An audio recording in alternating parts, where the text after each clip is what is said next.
16ನೇ ರಾಷ್ಟ್ರೀಯ ಮತದಾರರ ದಿನಾಚರಣೆ ಆಚರಣೆ ಇಂದು ಯಲಬುರ್ಗಾ ತಾಲೂಕು ಪಂಚಾಯತ್ ಸಭಾಂಗಣದಲ್ಲಿ ಮಾನ್ಯ ಕಾರ್ಯನಿರ್ವಾಹಕ ಅಧಿಕಾರಿಗಳ ಅಧ್ಯಕ್ಷತೆಯಲ್ಲಿ ಅಡಹಾಕ್ ಸಮಿತಿ ಸಭೆ ನಡೆಯಿತು. ಸಭೆಯನ್ನುದ್ದೇಶಿಸಿ ಮಾತನಾಡಿದ ಅವರು, ಎಲ್ಲ ಗ್ರಾಮ ಪಂಚಾಯಿತಿಯವರು 2005 ಮತ್ತು 6ರಿಂದ ಪ್ರಸ್ತುತ ಸಾಲಿನವರೆಗಿನ ಬಾಕಿ ಇರುವ ವಸೂಲಾತಿ ಆಕ್ಷೇಪಣೆ ಖಂಡಿಕೆಗಳನ್ನು ತ್ವರಿತವಾಗಿ ತೆರವುಗೊಳಿಸಲು ಸೂಚಿಸಿದ್ದಾರೆ.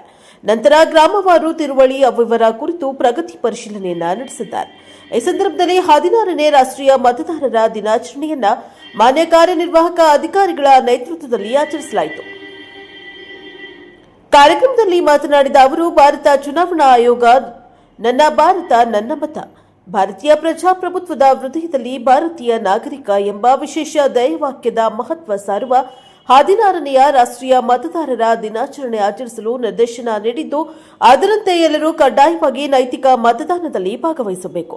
ಮುಂದಿನ ದಿನಗಳಲ್ಲಿ ಚುನಾವಣೆಗಳ ಪರ್ವ ಎಂದರೆ ಗ್ರಾಮ ಪಂಚಾಯಿತಿ, ತಾಲೂಕಾ ಮತ್ತು ಜಿಲ್ಲಾ ಪಂಚಾಯಿತಿ ಚುನಾವಣೆಗಳು ನಡೆಯಲಿದ್ದು, ಎಲ್ಲ ಚುನಾವಣೆ ಗುರುತಿನ ಚೀಟಿ ನವೀಕರಣ ಮಾಡಿಕೊಳ್ಳಬೇಕು.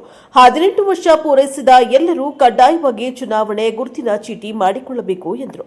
ನಂತರ ಸಹಾಯಕ ನಿರ್ದೇಶಕರಾದ ಫಕೀರಪ್ಪ ಕಟ್ಟಿಮನಿಯವರು ಪ್ರತಿಜ್ಞಾವಿಧಿ ಬೋಧನೆ ಮಾಡಿದರು. ಈ ವೇಳೆ ಸಹಾಯಕ ನಿರ್ದೇಶಕರಾದ ಹನುಮಂತಗೌಡ, ಪೊಲೀಸ್ ಪಾಟೀಲ್, ಲೆಕ್ಕ ಪರಿಶೋಧನಾಧಿಕಾರಿಗಳಾದ ಶ್ರೀನಿವಾಸ್ ಅವರು ಹಾಗೂ ಗ್ರಾಮ ಪಂಚಾಯಿತಿ ಅಭಿವೃದ್ಧಿ ಅಧಿಕಾರಿಗಳು, ತಾಲೂಕಾ ಪಂಚಾಯಿತಿ ಸಿಬ್ಬಂದಿಗಳು ಇದ್ದರು. ಬ್ಯೂರೋ ರಿಪೋರ್ಟ್ ಸಿಯಾದಿ, ಪ್ರಜಾಭವನ್ ನ್ಯೂಸ್, ಯಲಬುರ್ಗಾ.